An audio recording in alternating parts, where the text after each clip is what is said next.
একটু হেডিং দিব যে মাধ্যম ভেদে শব্দের বেগ ভিন্ন হয়। মাধ্যম ভেদে শব্দের বেগ ভিন্ন হয়। যথা কি আমরা প্রথমে দেখব বায়ু মাধ্যমে বাতাস মাধ্যমে। বাতাসের আগে কি হতে পারে? আর কিছু নেই।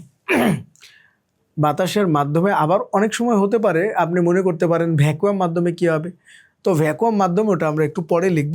তো বাতাসে বা বায়ু মাধ্যমে শব্দের বেগ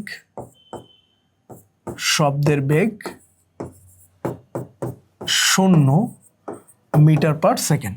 তো মিটার পার সেকেন্ড এটা হচ্ছে বেগের একক, যেটা আমরা প্রথম ক্লাসে রাশি এককে আমরা দেখে আসছিলাম।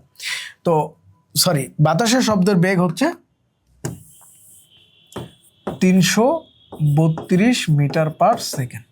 এটা কিন্তু আমাদের মনে রাখতে হবে 0 ডিগ্রি সেলসিয়াস তাপমাত্রায়। 0 ডিগ্রি সেলসিয়াস তাপমাত্রায়। তো এখানে 0 ডিগ্রি সেলসিয়াস তাপমাত্রা, এটা কিন্তু 100% মনে রাখতে হবে। অথবা বলতে পারে স্বাভাবিক তাপমাত্রায় বাতাসের শব্দের বেগ কত? স্বাভাবিক তাপমাত্রায় বাতাসের শব্দের বেগ 332 মিটার পার সেকেন্ড। অনেক জায়গায় 30 দেখবেন নতুন বইগুলোতে, তো আমরা 32টাই পড়ার চেষ্টা করব। এরপরে আসি আরেকটা, যেমন আপনাকে যদি বলা হয় তরলে বা পানিতে শব্দের বেগ কত হবে, তাহলে এটা হবে 1450 মিটার পার সেকেন্ড। তো এখন একটু তুলনা করেন তো, যদি বলে বাতাস অপেক্ষা তরলে শব্দের বেগ কত? বাতাস অপেক্ষা তরলে শব্দের বেগ কেমন, বেশি না কম? তাহলে অবশ্যই কি হবে, এখানে 1450 আর এটা 332, তাহলে বেশি হবে। এখন যদি বলা হয় ডুবন্ত একজন ব্যক্তি এবং একজন নদীর পাড়ে দাঁড়িয়ে আছে, উপরে শব্দ হলে কে আগে শুনবে বা দ্রুত শুনবে? তার মানে নদীর উপরে পাড়ে বসে আছে একজন, আর একজন নদীর পানিতে ডুব দিয়ে আছে। উপরের শব্দ হলে কে আগে শুনবে? তাহলে কে আগে শুনবে? তাহলে এই যে পানিতে যে ডুব দিয়ে আছে বা ডুবন্ত যে ব্যক্তি, সে আগে শুনবে। কারণ কি? কারণ হচ্ছে এখানে শব্দের বেগ বেশি। প্রায় কত গুণ বেশি চলে, এখানে একটা স্টার চিহ্ন দিয়ে আমরা একটু লিখতে পারি যে বাতাস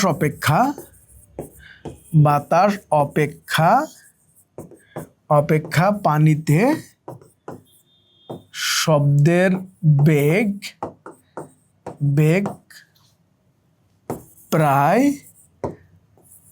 4.5 গুণ বেশি।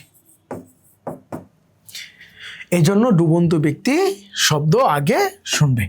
ওকে, তাহলে কোন মাধ্যমে শব্দের বেগ সবচেয়ে বেশি, এটা যদি পরীক্ষায় আসে তাহলে আমরা অবশ্যই পারবো। এখন আরেকটা যেটা যায় সবচেয়ে কঠিন মাধ্যমে, কঠিন বা লোহায়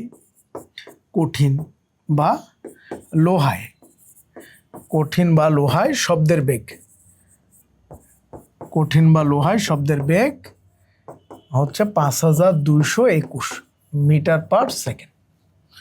এটা হচ্ছে সবচেয়ে দ্রুত। এই পাশে আমরা একটু লিখে রাখি, সবচেয়ে দ্রুত। যদি বলে কোন মাধ্যমে শব্দের বেগ সবচেয়ে বেশি, তাহলে কঠিন বা লোহায়। কোন মাধ্যমে শব্দের বেগ সবচেয়ে বেশি, তাহলে কঠিন বা লোহায়। এটা আমরা বলবো লোহা বা ইস্পাত, এগুলো মানে যেগুলো কঠিন, লোহার মতো যেগুলো কঠিন, সেগুলোতে শব্দের বেগ সবচেয়ে বেশি। তাহলে কোন মাধ্যমে শব্দের বেগ সবচেয়ে বেশি, তাহলে কি বলবো? কঠিন মাধ্যমে। যদি বলে কোন মাধ্যমে শব্দের বেগ সবচেয়ে কম, তাহলে কি বলবো? বাতাসে। আর অনেকের হয়তো বা চিন্তা হচ্ছে, তাহলে শূন্য মাধ্যমে কি হবে? শূন্য মাধ্যম বা ভ্যাকুয়াম মাধ্যমে শব্দের বেগ কি হবে? শূন্য মাধ্যম বা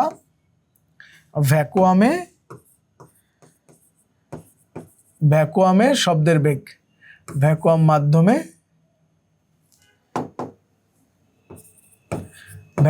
শব্দের বেগ কি হবে?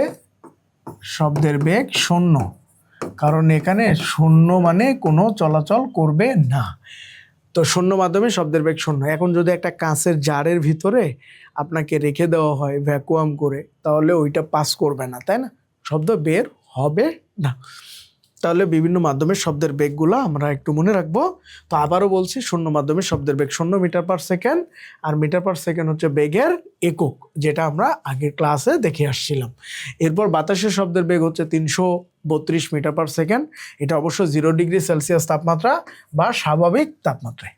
আর যদি বলে তরলে বা পানিতে শব্দের বেগ কত, 1450 মিটার পার সেকেন্ড। এখন এখানে একটা কোশ্চেন যদি এরকম হয়, একটা কোশ্চেন আমি লিখে দিই আপনাদের। তো কোশ্চেনটা হচ্ছে, ডুবন্ত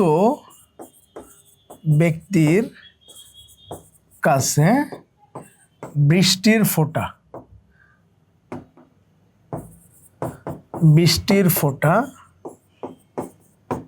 কেমন শোনায়? আপনি একটু খেয়াল করেন, ধরেন আপনি বৃষ্টির দিন, এই যে সামনে বর্ষাকাল বা বর্ষাকালে যখন আপনি বৃষ্টি পড়তেছে, বৃষ্টি হচ্ছে, এরকম সময় নদী বা পুকুরে গোসল করতে যাবেন, বৃষ্টির ফোঁটা টপ টপ টপ টপ করে পড়বে। তাহলে আপনি যদি ডুব দেন পানির নিচে, তখন কি হবে দেখেন তো একটু খেয়াল করে।